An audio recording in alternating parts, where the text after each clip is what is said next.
Okay, so we're going to start in on Chapter 9 today. We're going to talk about Section 9.1.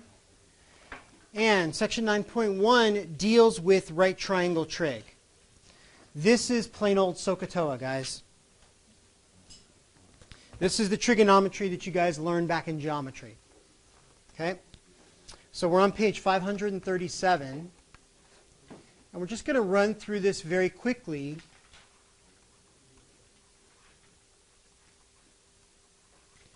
So I can get you started on the homework assignment. So again, what we're talking about is SOHCAHTOA.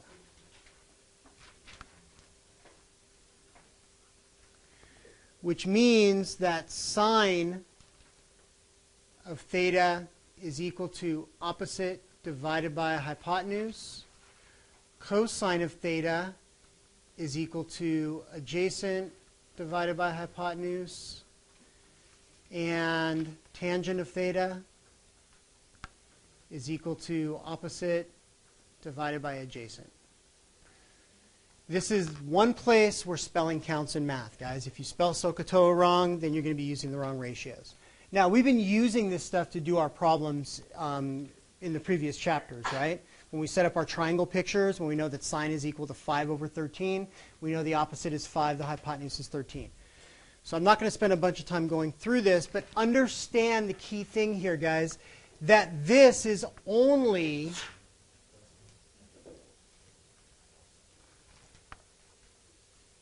for right triangles.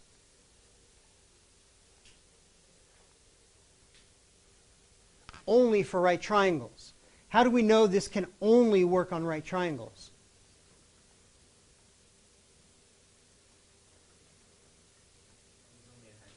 Exactly. There's only a hypotenuse in a right triangle, right? So if you don't have a right triangle, how are you going to fill in the hypotenuse? Because there isn't one. Plain and simple. Sine, cosine, tangent. SOHCAHTOA is only for right triangles. Okay? And so what you're going to be given is you're going to be given situations with right triangles. Now, one thing that's different now is that we are no longer in standard position. Meaning we are no longer talking about quadrants. We are no longer talking about negative values on our triangle. We are no longer talking about angles that are negative or angles that are 0 or angles that are bigger than 180. We're back to plain old geometry, trigonometry. Everybody clear on that? We only have angles bigger than 180 degrees when we're in standard position. Okay? Now we have triangles floating in midair.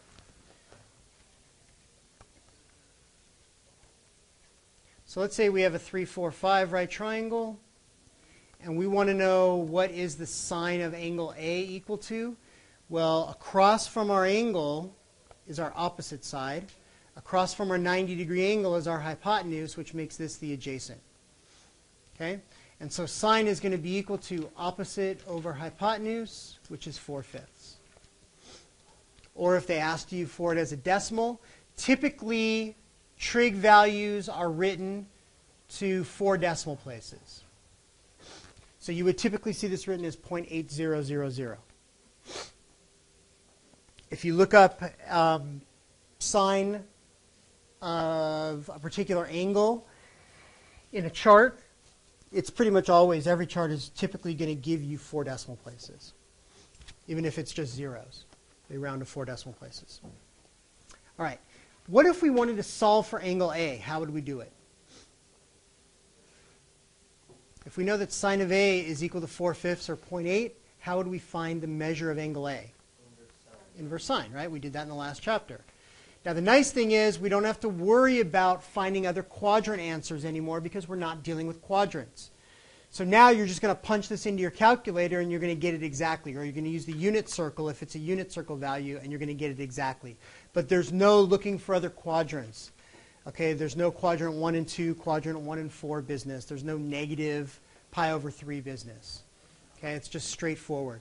This is going to be inverse sine of 4/5 or inverse sine of 0.8. If you punch that into your calculator, sorry, bear with me for just one moment here. I forgot to get my calculator up. You're not used to this anymore. Well, no, I still do this. I just do it without you guys here. It's a lot more peaceful normally. All right. I couldn't resist. We're in degrees, which is what we want. We're typically going to be in degrees in this section. So what we're going to be doing is we're going to do inverse sine of 4/5. So I do second function sine. Make sure to use parentheses, 4 divided by 5. Without the parentheses, it's going to do inverse sine of 4 and then try and divide it by 5. But what is inverse sine of 4? What is inverse sine of 4, guys? Yeah, it doesn't exist, right? Because it's bigger than 1. So it would give you a problem. So this gives us 53.1 degrees. And so this is about 53.1 degrees. We could then find angle B very easily by adding 90 and then subtracting from 180, right? To find the other angle. Okay, nothing complicated about that, right? They could also ask you to do things like this. They could give you a situation where you have a building and you have a ladder leaning up against the building. And the ladder is making a 43-degree angle. And you know the ladder is 20 feet. And you want to know how far up the building it's reaching. This is a very typical kind of problem. Well, first of all, notice that the ladder makes what with the building? A right triangle, a right angle. So therefore, we can use SOHCAHTOA. This is our opposite. This is our hypotenuse. This is our adjacent. Please label them. It will avoid a lot of careless mistakes on your part. Which side do we know? The hypotenuse, right? Which side do we want to know? The opposite. Which trig function uses opposite and hypotenuse? Sine. So we know that sine of 43 degrees is equal to the opposite, which is our height, divided by the hypotenuse, which is 20. How do I get h by itself? Multiply both sides by 20. And you get h is equal to 20 times sine of 43 degrees. We can then punch that into our calculator. 20 times sine of 43 degrees gives us about 13.6 feet. So the ladder is going to reach about a little over 13 and a half feet up the side of the building.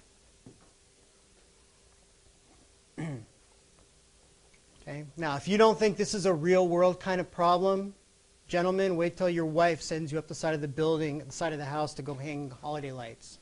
And you have to figure out if your ladder is long enough or if you have to go buy a new one and how long a ladder you should buy. Seriously. Real world situation, guys. Guaranteed. What's that? Well, you're going to want it to be roughly as close to a 45 degree angle or so. Because if you make it too steep, then if you lean backwards on the ladder, it's going to fall. And if you have it too steep an angle like this, then the bottom can slide out and you come down flat. So you're going to want it in that 40 to 50 degree range typically. That's kind of the safe working angle. You can go less, but it gets a little bit hairy when you do. All right. Questions about that? Okay. There is something else that is new in here that I want to talk to you guys about very briefly, and that is the area of a triangle. Typically, the area of a triangle is 1/2 base times height. The problem is, what happens if you have a situation like this?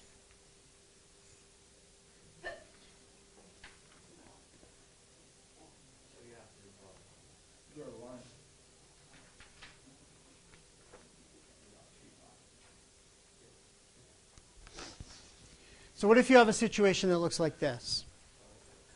From this information, how are we going to find the base and the height? Right where? Like this? Okay. So this is going to be our height, right? Okay. So how do we figure out how big that is? That's the problem, right? Given this information, guys, unless we know something else about the original triangle, like another angle, for example, if I know this angle up here, Then we can find this angle, which means we can find this angle. And since this is 90, we can find this angle. And then we could do more. But given the information we have, we're not able to do it. So we actually have a new formula for the area of a triangle. This is the old formula. The new formula is 1/2 AB sine theta, where A and B are two sides, any two sides of the triangle. Theta is the included angle. That means the angle that's connecting the two sides. It has to be the included angle. So if I'm using my angle 32 degrees, what two sides am I going to use for A and B? 15 and 10. So area is equal to 1/2 times 10 times 15 times sine of 32 degrees. Since sine of 32, that's not a unit circle value, we're going to use our calculator for this. So I can do 1/2, 0.5 times 10 times 15 times sine of 32. And so we get about 39.7 square units.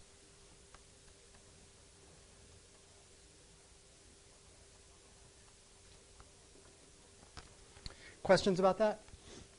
What this formula is doing, guys, is this formula is actually not cutting it over here. The formula is really doing this kind of thing. It's cutting our non-right triangle into right triangles.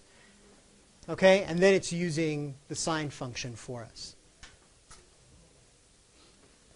Okay, so that's really what's going on. Questions about that formula? 1/2 AB sine theta. Make sure that theta is the angle between A and B. That's the crucial part. Now, where this gets used quite often is for doing things like finding the area of a regular octagon, let's say.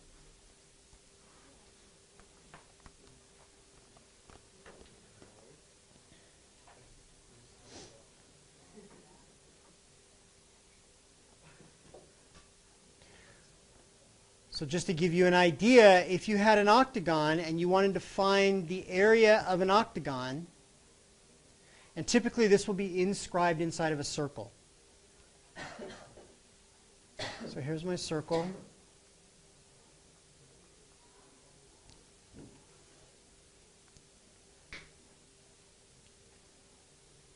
And where's my octagon? There it is. Here's an octagon. We want to inscribe it in the circle.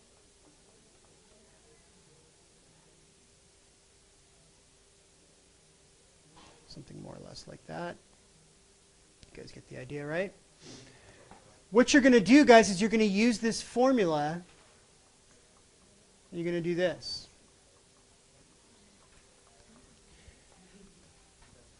We're going to know the radius of the circle. So for example, if this is the unit circle, how big is the radius? 1. Unit circle, the radius is 1 unit, right? You guys have already forgotten your unit circle? That was actually clear from some of your tests, actually, as well. The question is, that gives us our A and our B. How do we find theta? If this is a regular octagon. 360 degrees, not 6, octagon, 8. There are 8 of these identical angles going around, guys, if I connect all those diagonals. Okay, so since there are 8 sides, there are going to be 8 congruent angles at the center. That's going to make each angle how big? You guys are too slow. So the area of this triangle is going to be 1/2 times A times B times sine 45 degrees. That's a unit circle value. What's sine of 45? Which makes the area of this triangle square root of 2 over 4. But that's the area of the triangle. How do we then find the area of the octagon? Yeah, it's going to be square root of 2 over 4, and there's 8 of those triangles, so that's going to end up giving you 2 square root of 2 units squared. You guys see how that works?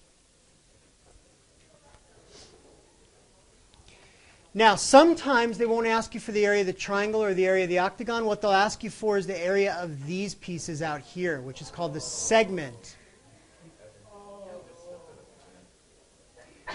So what you do here, guys, to find the area of a segment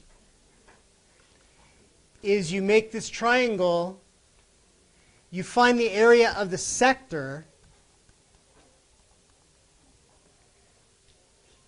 minus the area of the triangle, that equals the area of the segment. So you find the whole slice of pie, that goes back to chapter 6. Go back and look it up in chapter 6 if you don't remember sector area. So you find the formula, or use the formula for that. You subtract the area of the triangle using this formula, 1/2 AB sine theta, and that gives you the area of the segment. And then if they want all of them, you multiply by how many of them there are. All right, guys, questions about that? Okay.